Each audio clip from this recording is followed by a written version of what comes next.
नमस्कार दोस्तों, मैं राकेश शर्मा आपका फिर से स्वागत करता हूं एक्सेल के ट्यूटोरियल्स में। हम लोग देख रहे थे कि कैसे हम शॉर्टकट की का इस्तेमाल करें। ये दूसरा वीडियो है उसका।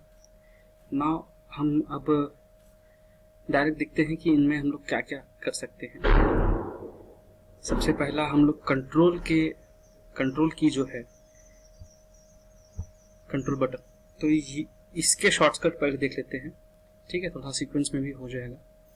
तो मान लीजिए कि मुझे चेक करना है, मैंने कुछ भी यहाँ लिखा है लेकिन वो डिस्क्रिप्शन में ज़्यादा ओवरलैप हो जा रहा है। जैसे कि मैं लिखता जा रहा हूँ, मैंने मर्ज नहीं किया कि ओवरलैप हो गया। मुझे चेक करना है क्योंकि मेरी यहाँ पर मैंने टैब दबा दिया तो इस तरह से अब देखिए यहाँ पर 12 दिख रहा है और ये दिखना बंद हो गया है। ठीक है, सिर्फ चेक करने के लिए मुझे देखना है तो क्या करना है, तो कंट्रोल और कंसोल बटन दबाना है। ये देखिए ये बड़ा हो गया और वापस से कंट्रोल कंसोल बटन दबा दूंगा तो छोटा कंसोल बटन इस तरह से दिखता है। ठीक है, दूसरा है कि मान लीजिए मैंने यहाँ पर लिखा लैपटॉप। अब मुझे फॉन्ट के हिसाब से, मतलब ये वाला जो पूरा है, ये पूरा का पूरा मेनू खोलना है एक साथ, तो कंट्रोल 1 दबाना है। कंट्रोल बटन दबाया तो फॉन्ट के जो रिगार्डिंग जितना भी हम काम कर सकते हैं वो एक ही पेज पे हमारे पास आ चुका है। ठीक है, अब मान लीजिए मुझे इसको बोल्ड करना है, सिर्फ बोल्ड, तो मैं कंट्रोल 2 दबाऊंगा, लेकिन क्योंकि यहाँ पर क्रॉसहेयर हमारा ब्लिंक कर रहा है ये काम नहीं करेगा। इसके लिए कैसा ऐसा सिलेक्शन चाहिए, इस तरह से क्रॉसहेयर अंदर ना हो। कंट्रोल 2 दबाया, बोल्ड अनबोल्ड हो गया। ठीक है, होल्ड ऑन, मैंने लिखा और 2 दबाया तो अनबोल्ड नहीं। ठीक है, अब मुझे इसी को इटैलिसाइज करना है तो कंट्रोल 3, इसी को अंडरलाइन करना है तो कंट्रोल 4, इसको कट करना है, मतलब पहले अनअंडरलाइन कर लेता हूँ। ठीक है, अब मैं जब मान लीजिए मुझे इसको कट करना है लैपटॉप को कि मेरा ये काम खत्म हो गया, तो कंट्रोल 5। कई बार क्या होता है कि हम लोग प्रिंट आउट लेते हैं उसके बाद काटते हैं तो वो बहुत गंदा दिखता है, ये एकदम प्रेजेंटेबल दिखता है। कंट्रोल 5 वापस दबाया तो उसका जो कट मार्क था वो खत्म हो गया। इसके बाद कंट्रोल 9 दबाने से ये देखिए ये हाइड हो गया। यहाँ पर दिख रहा है कि इसका रो जो है 5वें नंबर का रो हाइड हो गया है। ठीक है, अब इसी को वापस लाना है तो मुझे यहाँ से यहाँ सिलेक्शन करना होगा और फिर कंट्रोल शिफ्ट और फिर से 9 तो अनहाइड होगा। ठीक है, कभी कभी पता नहीं रहता कि मैंने क्या क्या हाइड किया है तो कंफ्यूजन हो रहा है, तो सीधा सीधा है ना, एक बार पूरा सिलेक्ट कर लो और यहाँ से यहाँ तक इनके बीच में कितना भी सिलेक्शन में अनहाइड होगा तो कंट्रोल शिफ्ट और 9 से अनहाइड निकाल लो। हाइड कर लिया है, मान लो ये का नाम कॉलम का रो, तो कंट्रोल 9। लैपटॉप भी हाइड करना है मुझे, कंट्रोल 9। व्हील्स हाइड करना है, कंट्रोल 9। आप पता नहीं कौन कौन से कहाँ कहाँ हाइड किए हैं, एक बार पूरा सिलेक्ट कर लिया, कंट्रोल शिफ्ट 9, सब वापस आ गया। ठीक है, ये हाइड की बहुत काम आता है। और अगर मान लीजिए मुझे कॉलम हाइड करना है तो क्या करना है कि कंट्रोल दबा के 0 दबाना है ना, 1 2 3 4 5 6 7 8 9, अब 0, तो ये हाइड हो गया। अब मुझे अनहाइड करना है तो फिर वापस वही प्रोसीजर, लेकिन यहाँ पर क्या होगा ना कि हम इसे कंट्रोल शिफ्ट और 0 दबाएंगे तो वो अनहाइड नहीं होगा, हमें प्रॉपर्टी की इस्तेमाल करनी होगी और यहाँ से अनहाइड करना होगा, तब जाके ये अनहाइड होगा। ठीक है, ये कॉलम का इफेक्ट है। पिछली बार मैंने पहले ही बता चुका हूँ कि अगर मान लीजिए कंट्रोल माइनस के रहे तो ये पूछता है कि डिलीट सेल करना है क्या। ये वाला है, कंट्रोल माइनस किया तो कौन सा रो करना है या कॉलम करना है पूछता है। लेकिन अगर यहाँ सिलेक्शन रहा डायरेक्ट, यहाँ सिलेक्शन रहा तो कंट्रोल माइनस किया डायरेक्ट डिलीट, कंट्रोल Z से अंडू। उसी तरीके से एडिशन करने का भी है कि कंट्रोल प्लस बटन दबाना है, कंट्रोल शिफ्ट प्लस बटन दबाना है, तो ये पूछता है कि कॉलम ऐड करना है क्या, लेकिन अगर सिर्फ कॉलम ऐड करना है तो कंट्रोल और प्लस दबाना है, तो कंट्रोल शिफ्ट प्लस, तो ये कॉलम ऐड हो जाएगा। ठीक है, ये हो गया। कंट्रोल से मैंने पिछली बार होम बताया था, तो कंट्रोल बट कहीं भी रहेगा हमारा कर्सर, अगर हमें होम पे जाना है तो कंट्रोल से होम बटन दबाया तो होम पे पहुंच गया। अब क्योंकि वो मर्ज टेक्स्ट है तो उसका कोई लेना देना नहीं, वही कंट्रोल दबा के एंड दबा दिया तो उसने जहां हमारा लास्ट काम किया हुआ है वहां तक उसने बता दिया कि यहाँ तक आप आए थे, लास्ट है आपका काम यहाँ पर। ठीक है, कंट्रोल होम वापस चला गया। कंट्रोल दबा के एरो की देखो मुझे होवर करवा रहा है सिर्फ लास्ट पोजीशन पे, है ना। मैं अभी राइट क्लिक करूंगा कंट्रोल दबा के तो एकदम लास्ट चले जाएगा, अबव क्लिक करूंगा तो एकदम अबव चला जाएगा, फिर लेफ्ट क्लिक करूंगा तो एकदम पहले पे आ जाएगा। तो ये कंट्रोल का काम है। ठीक है, पिछली बार हम लोगों ने डेट और टाइम देख ही लिया था, कंट्रोल का कंट्रोल और शिफ्ट दोनों का इसमें इस्तेमाल हो चुका था। और कुछ बता देता हूँ कि कंट्रोल Z मतलब अंडू, कंट्रोल X मतलब cut, control C copy, control V paste, control B से बोल्ड भी होता है, कंट्रोल और B दबाने से बोल्ड अनबोल्ड दोनों होता है। ठीक है, ये हो गया। कंट्रोल N दबाने से मुझे एक पूरी की पूरी एक्सेल की वर्कबुक नई मिल जाएगी, नया शीट नहीं आएगा, नया शीट ऐड नहीं होगा, पूरा का पूरा एक नया फाइल बनेगा। ठीक है, अब कंट्रोल F से फाइंड आता है। फाइंड मतलब कि मुझे लैपटॉप फाइंड करना है, कहाँ लिखा है, तो मैंने यहाँ पर लैपटॉप टाइप कर लिया और फाइंड कर लिया, तो वो बता रहा है यहीं पर है। अगर 2-3 लैपटॉप है मान लो, ये भी प्रोसीजर करके देखते हैं। एक और लैपटॉप है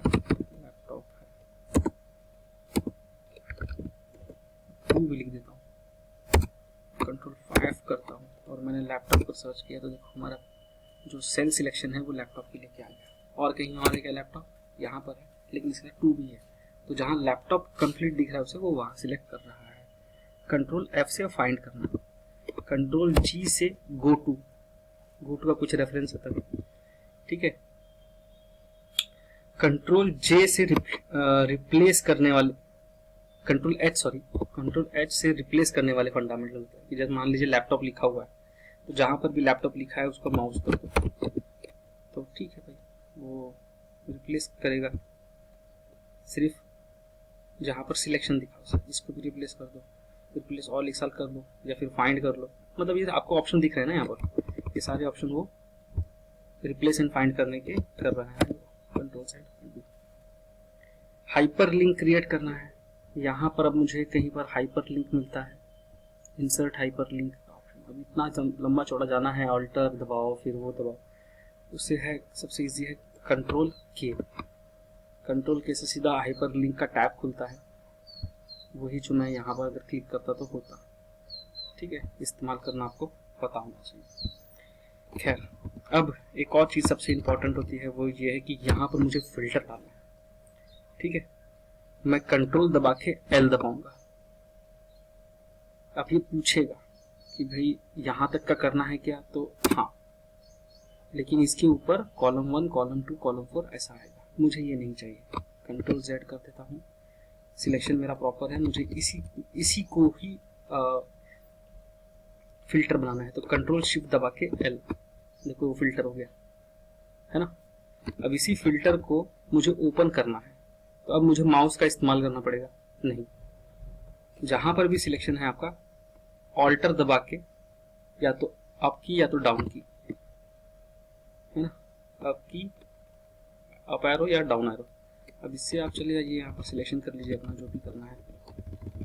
कई बार देखा हो मैंने कि फिल्टर इस्तेमाल करने के बाद लोग, फिल्टर डालने के बाद लोग इस्तेमाल करने के लिए यहाँ पर माउस का इस्तेमाल करते हैं, लेकिन अगर आपको ये पता है कि कंट्रोल ऑल्टर का बटन दबा के अप और डाउन की से आप ये इस्तेमाल कर सकते हैं।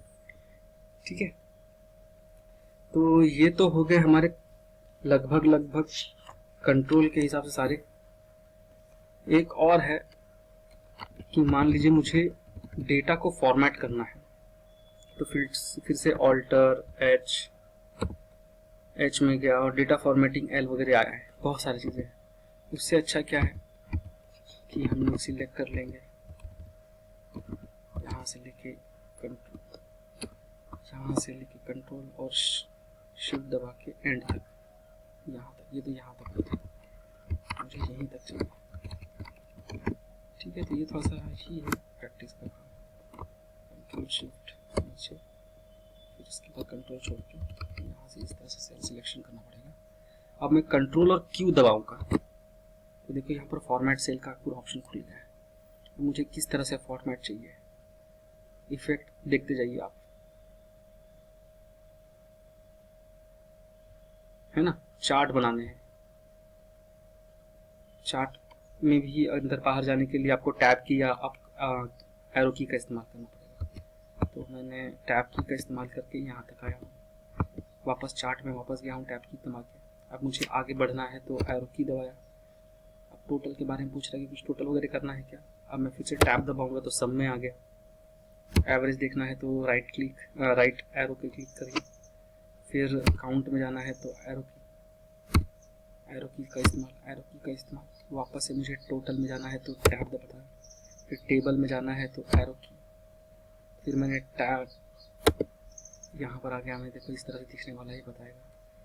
और फिर से टेबल्स में जाना है तो वापस इधर से कर लिया, और फिर एरो की दबाया तो स्पार्क लाइन्स में चला गया। और फिर से उसके सब ऑप्शंस में आना है तो टैब दबा के एरो की दबा के मैं इसे आगे पीछे कर सकता हूँ। तो ये हमारा कंट्रोल का लगभग सारा काम हो गया है। ठीक है, ये इस्तेमाल करना सबसे ज़्यादा ज़रूरी क्यों है, क्योंकि माइक्रोसॉफ्ट एक्सेस हो या एक्सेल हो या और कोई ऑप्शन हो, मैक्सिमम जगह पे यही शॉर्टकट की आपको हमेशा इस्तेमाल करने को मिलेगा। ठीक है, तो आपको ये याद रखना बहुत ज़रूरी है। और कई जगह पे ओवरलैप हो सकता है, ये हो सकता है, पर वो तो आप प्रैक्टिस करोगे तो आपको समझ में आ जाएगा। एक और सबसे सुंदर चीज़ मैं आपको बताना चाहता हूँ कि कई बार क्या होता है कि हमें लिखना होता है, मान लीजिए फेरो डी लोगो, ठीक है। अब एंटर मारा, अब मुझे ये देखने में अच्छा नहीं लग रहा। ठीक है, अगर मैं इसको मर्ज भी करता हूँ, ऑल्टर एच और पहले व्रैप टेक्स्ट करने से व्रैप कर लेता हूँ इस पर्टिकुलर सेल को, तो ये देखने में अच्छा नहीं लग रहा। ठीक है, कैसे इसको देखने में भी सुंदर बनाए, मुझे कैसा दिखना चाहिए, फेरो, फिर बीच में आना चाहिए था डी, और फिर बीच में आना चाहिए था लोगो। इस तरह से आता ना तो मुझे देखने में भी अच्छा लगता। इसको कैसे, ये इफेक्ट एक ही सेल के अंदर कैसे लाए, तो मैंने इसको पहले डिलीट कर देना, इसको डिलीट करना। अब देखिए, पहले लिखिए फेरो, फिर ऑल्टर एंटर दबाइए, फिर लिखिए डी, फिर ऑल्टर एंटर दबाइए और फिर लिखिए लोगो एंटर। अब देखिए ये इस तरह से वन साइड है ना। अभी alter H, alignment at centre, AC आ गया। देखने में खूबसूरत लगता है ये, और लगता है कि हाँ सामने वाले बंदे को काम आता है। तो ये एक इफेक्ट था जो मुझे आपको बताना बहुत ज़रूरी था। तो कंट्रोल के हिसाब से मुझे लगता है कि मैंने आपको मैक्सिमम चीज़ें बता दी हैं। कंट्रोल का पूरा इस्तेमाल करो, और जितना ज़्यादा शॉर्टकट इस्तेमाल करोगे बेटर होगा आपके लिए। आगे में हम कुछ और भी दिखेंगे, पर फिलहाल के लिए thank you so much for watching this. I hope to meet you next time.